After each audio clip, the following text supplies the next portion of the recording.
Facebook Live.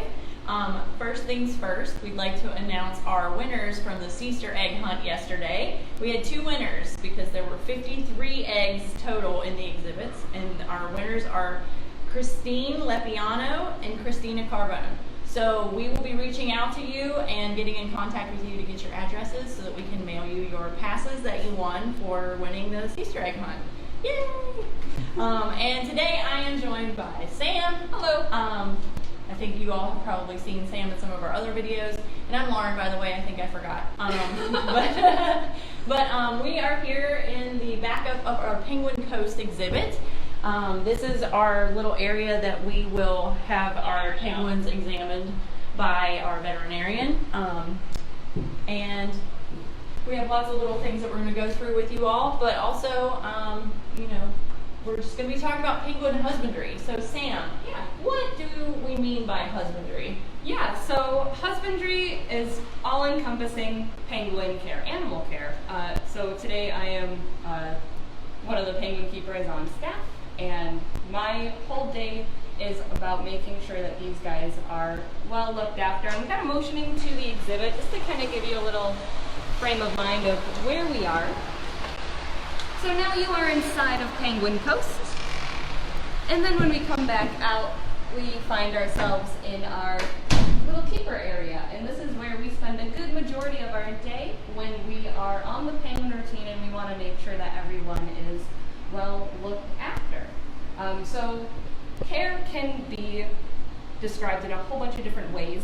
Of course, we want to make up their fish and give them their food, and everyone is fed, and everyone's poop is all cleaned up, and we have a nice shiny exhibit for them to thrive in. But it goes a lot deeper than that as far as their care goes. So if you come with me, we have a few items that we can investigate to learn a little bit more about what goes into taking care of 14 Humboldt penguins. So our colony does consist of 14 individuals, and they range anywhere between 3 years old to about 32 years old. So it's a really big difference in age, and each one of them has their own individual care needs, and we need to make sure that we're providing care to those needs as best as we possibly can. And that can be done through a variety of ways. One of them, of course, are vet visits. We actually just had one today. Our vet came through, made sure everyone's looking good, feeling good, that everyone is a good weight. So much like you might do at home, we do have a scale. So it's a pretty standard scale. Our penguins will hop up onto the scale. We can weigh them, make sure that their weights are looking good. Yeah. And we'll turn it on here. Don't be fooled, this is not a real penguin. This is something that we've gotten from our gift shop, but just to kind of demonstrate what it would look like. Our penguins hang out on the scale, and then we're able to get a weight from them, make sure that they're gaining weight very well, or maybe they need to lose a little bit of weight. That's okay too. It all depends on the time of season it is, if it's mating season, if it's molting season. We want to make sure they're gaining and losing weight accordingly, and that scale is certainly going to help us out with that. And then you mentioned that we have a big age range with our colony. Yeah. So are there any specific treatments or things that we do with these birds depending on their age? Absolutely. So just like people, when we get older, our bodies don't work as well as they used to when we were younger, and that goes the same for your animals at home, your cats, your dogs, and it goes the same for penguins too. So our oldest penguin in the exhibit right now is Opus at 32 years old, and her sister DJ, who's 29 years old. They do have a bit of arthritis in their knees and their hips. On a penguin, the knees would be located kind of in this area, and their hips would be located kind of up in this area down towards their tail. So we want to make sure that even though they do have arthritis, they are living comfortably, and there is a variety of ways that we can do that. We can provide them Cosequin, which is a lot like something you would give to your cat or your dog if they have arthritis. They're an older animal, so they get Cosequin. And they also get a little treatment. It's called an SEA-ster loop. So it kind of just looks like a little halo or a little hula hoop. And what is the purpose of the SEA-ster loop? I would love to show you. So if we get Opus or DJ, again, this is not a real penguin. I know you might be fooled at home. But what we do is we kind of just place it around them like a little hula hoop. around the affected area. So like their knees and their hips would be back here. And then we just turn on the loop, and it's going to run for about 15 minutes, but what it's doing is it's pulsating these electromagnetic therapy fields around their body. And that is going to help get blood flow to the affected areas. And it's going to help their bodies produce what is known as nitrous oxide, or you might know it as laughing gas. It's just helping them feel real good. It's a natural painkiller that their bodies can make. And they can make more of it with these CC loop treatments. So they get that once a day for 15 minutes, and we can actually monitor and see how they're doing. We can mark with chalk on the ground how far they can walk before the treatment and after the treatment. We can actually see it working and how they're able to move much more comfortably for a bit further after those treatments. And that's very exciting. So that's one way we'll take care of, especially our older penguins. Typically, a Humboldt penguin would live to be around 15 years old, since our girls are in their 30s or approaching their 30s. They're a lot older than they would normally be, but we want to make sure that they're still thriving. And that's a great way that we can do that. All right, and then I see here that there are some pretty knowable objects here. We actually have some fingernail clippers for people, and also toenail clippers for dogs and cats. Yeah. What do we use those for our penguins? So you might know already if you have some of these at home, but we clip their nails, just like you would a cat or a dog. Sometimes we'll use the cat or dog nail clipper, sometimes we'll use the human nail clipper, but we'll clip their nails, making sure that they're not getting too overgrown. And we'll also clip the tip of their beak if they need it, because their beak is made out of the same material that our fingernails are made out of, and it'll just keep growing and overlapping. And if it gets a bit too large, they don't have anywhere to kind of like maybe rub it, we'll make sure that they are growing too long and they can still grab their fish just by kind of nipping a little end off and making sure that they're still comfortable. We do have a question, and that is, do the penguins sit still for treatment? So just like maybe your child at the doctor's office, maybe a little bit wiggly during those checkups. We want to make sure that they're comfortable though. So we try and make it a really positive experience. A really positive thing for penguins is food. So when the vet comes along, we kind of give them a lot of food in the beginning. At the end, we try and give them more food, and they know that this is good for them, that nothing bad is going to happen. We try to keep it as positive of an experience as possible.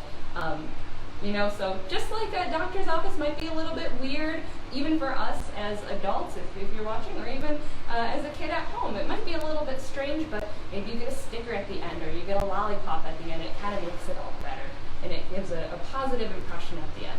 We have another question, and that is, why are penguins' beaks so long? Yeah, they want to grab fish, so they need to be sharp, they need to be long and narrow so that they're able to grab on and hold on to those slippery fish. But if they are too long, they could have trouble grabbing onto fish. They could have trouble keeping their feathers nice and clean, and that's where we don't want them to get too long, and that's where we will step in and maybe just clip a little bit off. It's not even a huge amount if it ever has to happen. It's just a little bit, making sure that it's staying nice and even, and they're able to do everything that they need to do. And how long can penguins stay underwater? Their typical dive lasts about a few minutes. I mean, it doesn't sound that long, but I can only hold my breath underwater for maybe a few seconds. But a typical dive is about 2, maybe 3 minutes. Great. Yeah.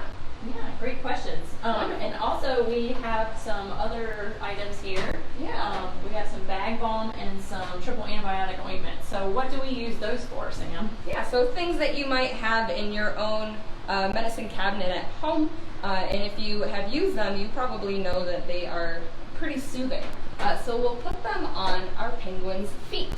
So penguins do have feet. They're much bigger than what we have on our stuffed animal, but they use, of course, their feet to walk and to climb, and normally Humboldt penguins, they would be found naturally along the coast of South America, so really rocky coastlines is what they are normally found on. And we provide them a rocky coastline here, but with a rocky surface, sometimes you might form calluses, especially if you walk around barefoot in summer and you walk on your driveway or you walk in the grass, sometimes your feet can build up some calluses, and we want to make sure that those are smoothed out.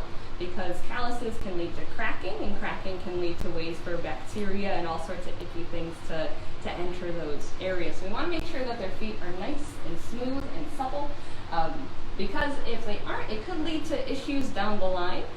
So the bag balm and the antibiotic ointment certainly comes in handy for that. But even just the way our exhibit is designed is to help their feet too. We don't want them standing in a flat area with their feet just pressurized in one certain area. We have really rocky areas for them to hit all sorts of areas on their feet so that they're not just standing in one area all the time on their foot, which can lead to pressure points, it can lead to blisters. That's not good. So our exhibit's designed to be really naturalistic, making sure that their feet are curving and climbing over all sorts of different surfaces. So between that, between these guys get really nice feet, and they get a pedicure pretty frequently. 2 additional questions. How do penguins protect themselves, and how fast can they swim in the water? Great. So there's a few different ways that a penguin can protect themselves from predators. One, of course, being that beak. Any animal with a mouth can bite, and if they do find themselves in danger, especially if something's trying to eat them, they will probably not hold back with that beak. But also just being black and white is a great way to help protect themselves against from being found by a predator. So that black and white coloration to a penguin, it's what's known as counter shading. And you can see it on sharks, you can see it on seals, you can see it on dolphins and whales. So it's just a darker back and lighter belly. So if a penguin were swimming out in the ocean and a predator were looking down into the dark ocean, all they would see is the black color on their back, and they blend into that really murky water, and they won't be able to see the penguin. And then opposite, if a predator is looking up towards the surface, there's lots of sunshine coming down, and that white color on their belly is going to blend in with all that light coming through, and they won't be able to see the animal from above or below, and they'll hide in plain sight, which is pretty nifty. And then second one was how fast do they swim? How fast? So these guys typically swim to around 15 miles per hour, which might not sound super fast. I mean, that's how fast we drive in our cars in the school zone, and typically that feels kind of slow. But the fastest human swimmer, Michael Phelps, can swim only about 6 miles per hour, and he's the fastest person. So 15 miles per hour, he wouldn't be able to keep up with a penguin. They do go pretty fast. How would a penguin in the wild treat their feet? Yeah, so just like I was saying with our exhibit, it's really rocky and it varies. It goes up and down. There's hills, there's valleys in it, and when they're walking in those natural habitats, they're going to encounter the same thing. Their feet are going to hit different pressure points. They're not going to stay in one flat area. They're going to be walking around on those coastlines, and it's going to help their feet to not blister and not form those pressure points. And we wanted to mimic the exact same thing in Penguin Coast.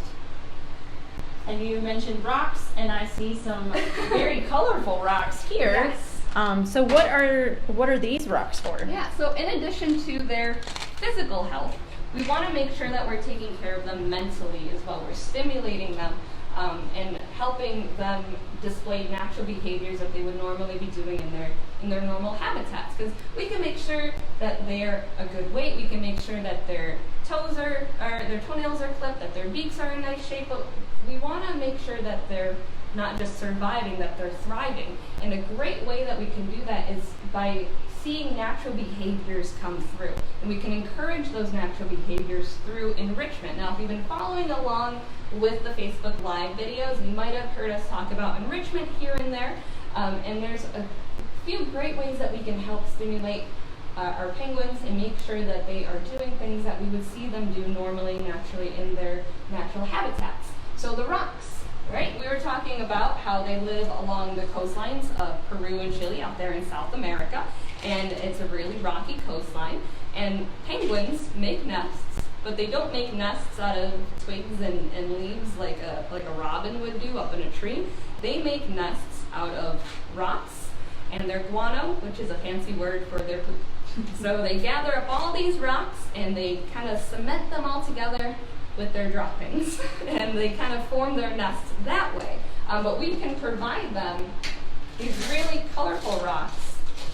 I'll take a few out so that you can see. We can provide them these really colorful rocks, and they will pick them up off the beach and take them back to their exhibit, and they'll place them just just so inside of their nest and make sure that, they're making it, forming it the way that they see fit. But collecting rocks, bringing them back to the nest is something that they would normally be doing, and a lot of them enjoy the funky colors. We can see a few individuals maybe only picking up certain colors, so maybe they might like the blue ones and another pair might like the green ones. Some pairs might like the pink ones, and they'll collect the ones that they want to have in their nest. So they're like penguin interior designers. Exactly. They all start out with a little starter nest where they have this kind of like drab looking gray and tan rocks, and they'll spice it up with these fancy rocks. And then what are the other items we have here? A few other enrichment items that we can provide to them.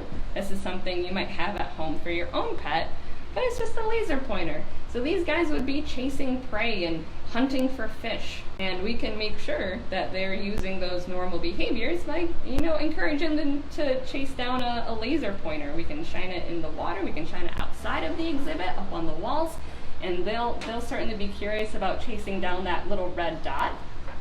We also have this football. It might not look like much, but it has these holes in it, which are perfect for stuffing fish down into. So we do give our penguins fish every single day. Usually we feed them by hand. That's a great way to make sure that we are observing them, seeing them up close, making sure everyone's looking good, feeling good. But we might stuff this with fish and we throw it in the pool and we can watch them swim around and grab fish out of there, and they'll forage and they'll get that fish themselves, and they'll knock it around, and that's another natural behavior that we can watch and observe from them. Mm-hmm. And this is just a felt strip. We kind of cut it out to look like a little bit of seaweed, and they enjoy pulling it down into the water and watching it float back up, and they like dragging it around and pulling it back down in the water. So this is another fun one for them to interact with as well. So when they interact with these enrichment items, again, they look like fun toys. But they're much more than that. It's a great way for us to know that we're doing a good job, that we are taking care of them to the best of our ability, and they're doing things that they would normally be doing, and that's, again, how we can tell that they are thriving. Awesome. Yeah. So we have two last questions. Yeah. One is, why do they carry their eggs between their legs? And the second is, can we see some penguins? Yeah, the penguins are real cute.